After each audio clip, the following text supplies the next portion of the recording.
I'm delighted that Sheikh Sالم is with us today, and could I invite him to make his remarks on the podium? Thank you, sir.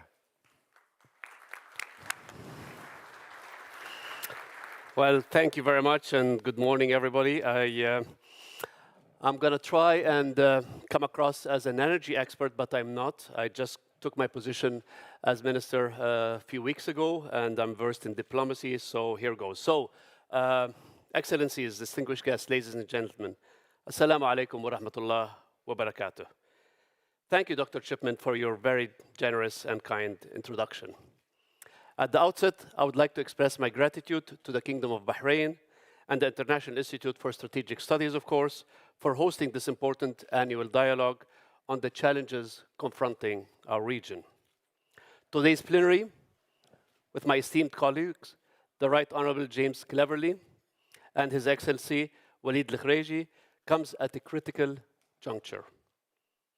The changing geopolitics of energy, the title of today's session, summons to mind both the immediate and long-term challenges that confront us all. The intensifying war in Ukraine, tensions and flashpoints in Asia, stalled negotiations in Vienna, deteriorating conditions in Afghanistan, a tenuous security situation in Yemen, Libya, Iraq, and across many parts of our region. That's a very worrying picture. Distinguished guests, the state of Kuwait is nestled in the very heart of a vital, resource-rich region that has seen its share of instability. In this turbulent region and beyond, the state of Kuwait has long played its role in safeguarding regional and global political and energy stability. We have borne witness to the interconnectivity of markets and the collective nature of security. Ripples in Crimea lead to tsunamis in Cambridge and Massachusetts. No region is immune to the consequences of conflict. And energy prices, unfortunately, march forward to the beat of war drums. It is precisely for this region that de-escalation and dialogue are vital. And in this regard, the recent US-China summit is a very positive and welcome development for global stability. It is then incumbent on us to foster further dialogue that serves to abate the challenges we face together. The state of Kuwait will continue to play its role in resolving crises through peaceful means. In addition to the geopolitical events, we need to also consider two fundamental factors that exacerbate the energy security outlook. First, a looming recession. The writing has been on the wall. Our experts and yours share similar assessments, which is what prompted collective action by all producing nations to prepare ourselves for this recession, and also to prepare investors and consuming nations for what the markets will bear in 2023. Decisions of this nature are not political. They are existential. And secondly, aggravated energy supply chains. There needs to be greater investment in both upstream and downstream operations by all of us. Aging and retired oil refineries will only limit our ability to place the guardrails that protect both producing and consuming nations.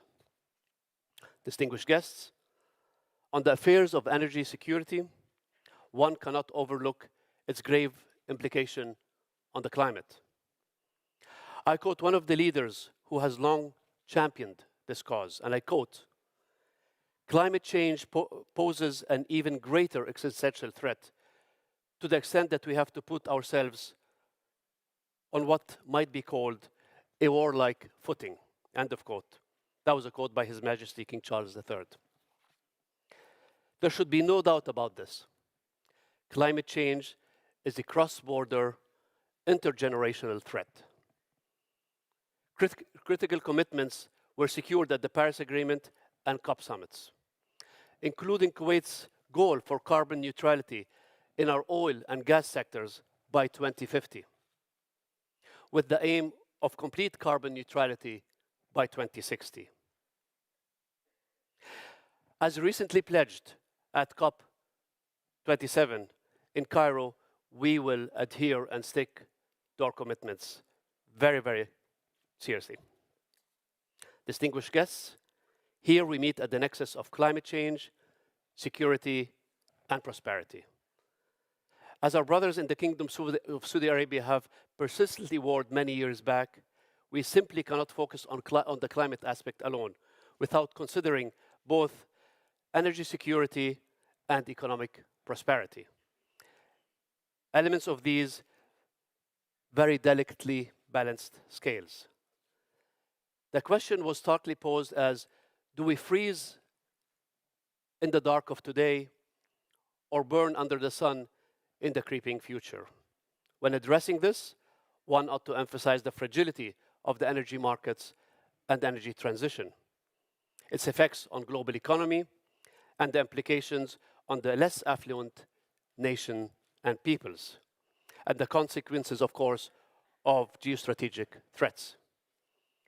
Excellencies and distinguished guests, as energy markets brace for what is to come, as conflicts intensify and the global recession looms, as families gather this winter seeking warmth and comfort, let us unite. For it is through our friendship that we flourish, and through our partnership that we prosper. Thank you very much.